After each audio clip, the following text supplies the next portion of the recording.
Hello and welcome everyone to a new Heroes of Might and Magic free video, and this is gonna be another tier list, and today we're going over every single witch in the game.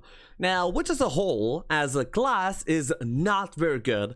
They don't have many good things going for them. Their starting skills kind of suck. Their starting primary stats kind of suck. Their stat distribution is not the best. And the things that they level up into are also not really preferable. So, in general, they're a pretty weak class, but you know, some of the witches actually are not that bad, so yeah, let's go over them.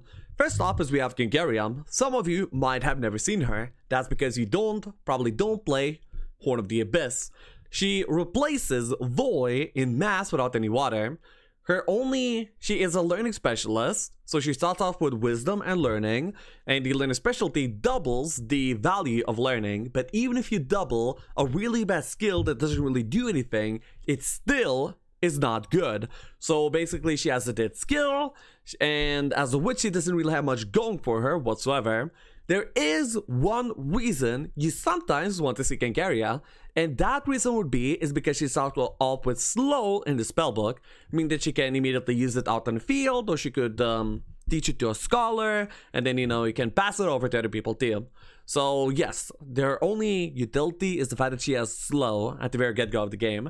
That's not good enough utility in order to actually make this hero any good though, so she goes into deep there. Next up is we have Maurice.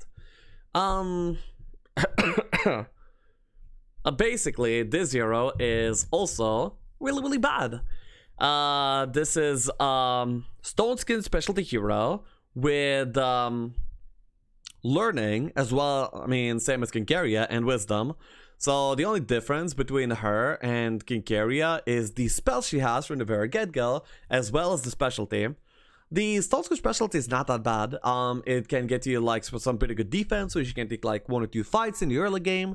But then again, that's like the same as Kangaria, and just being able to take like that one single fight, like it's just a tiny bit better. It doesn't really net this hero any it doesn't make her good enough to actually be usable almost whatsoever. In almost every single scenario, almost any other hero is gonna do a better job at whatever you're doing than Maurice. She is pretty abysmal. Next up is we have the Merlina. Now, Merlina is one of the best available witches. Let me explain why, okay? So, in Heroes of Might and Magic free, the skill trees have the skill trees have rules. For example, you must be guaranteed at least 1 School of Magic level up every 3 level ups on a mage hero. She's a mage hero, meaning that by level 3, she's gonna be guaranteed to get offered a School of Magic. And she starts off with advanced wisdom. So the skill tree of her is gonna go like this. You're gonna be starting off with your advanced wisdom. Your first level up, you usually take the expert wisdom, and then level 3, you get to take the School of Magic that you end up rolling for. And whatever School of Magic that is, by level 5, you can get it 100% expert, meaning that you can cast some expert level magic at level 5. And that's pretty good. That's pretty good. That's like one of the earliest ways, apart from playing on elementals, that you can actually cast any expert level spell. And that ends up being pretty nice. She's also, because she's not tainted by anything really bad in her primary, on her starting skills, she ends up being like a pretty good side hero. You can build it into control mage. She ends up having pretty good utility, and she actually sees a pretty surprising amount of play. And yeah, for these reasons, she's actually pretty decent. I would put her at least B tier. Next up is we have the Rozzak. Rozzak is this kind of like a feels good hero. She has wisdom and mysticism at the very start of the game, and also she starts off with a magic arrow in her spellbook, meaning that she's a pretty good hero to just let her go somewhere. If you get her to go towards the town, she'll likely be able to take it on magic arrows. She can take some fights. She also has mysticism to fuel herself more out on the field. So she's not the worst. She can take some fights. She's not really someone you would main, not really someone you would build, but having her around to do some spare fights, that would be, she's better at doing those spare fights than some other, like, naked heroes, I would say. So I would put her at C tier. Next up is we have the Stitch. Stitch is a sorcery specialist, starts off with wisdom, sorcery. If Holy Sorcery wasn't as low numbers as it is, I would say she could actually be good. She is a pretty good template to build like a really good sorcery hero. But then again, sorcery heroes suck because 15% is just it doesn't make sorcery a good skill. It's not viable. It's just way too low of a percentage. And because of that, playing off of sorcery is not usually a good idea. And because of that, she doesn't really warrant anything more than a C tier spot. Because even if you specialize in the bad skill is still a bad skill. So, there you go.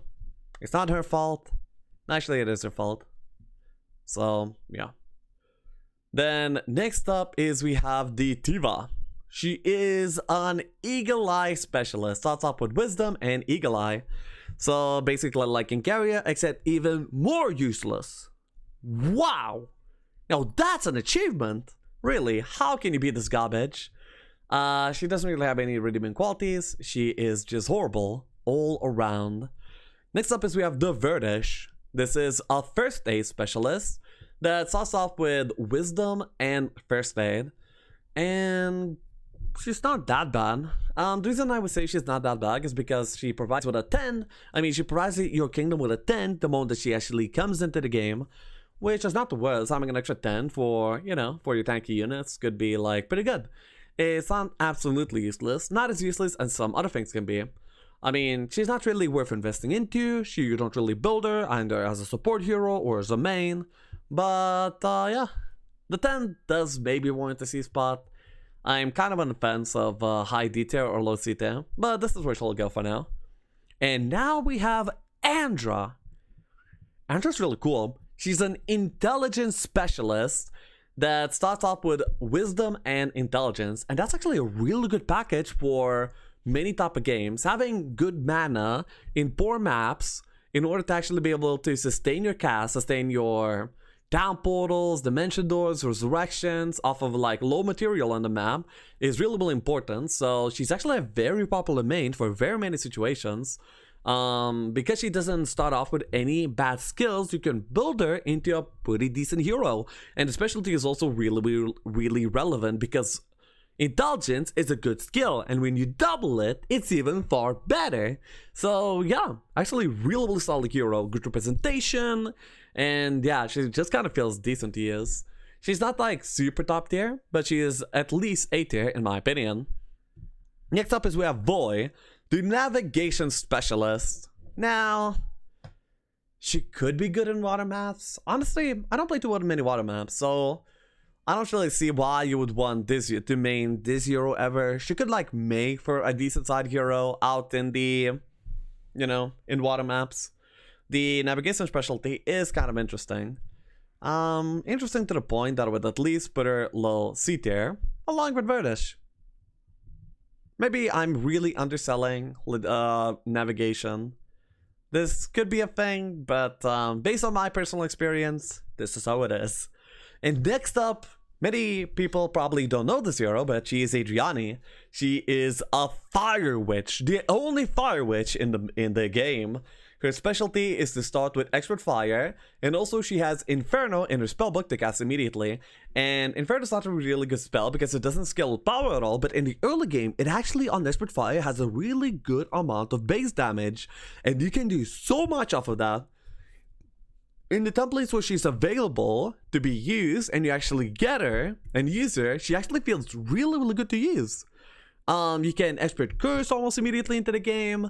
You can just blow things up with Inferno. Having access to Expert Fire from day one is really potent. And Adriana makes is actually a pretty good hero.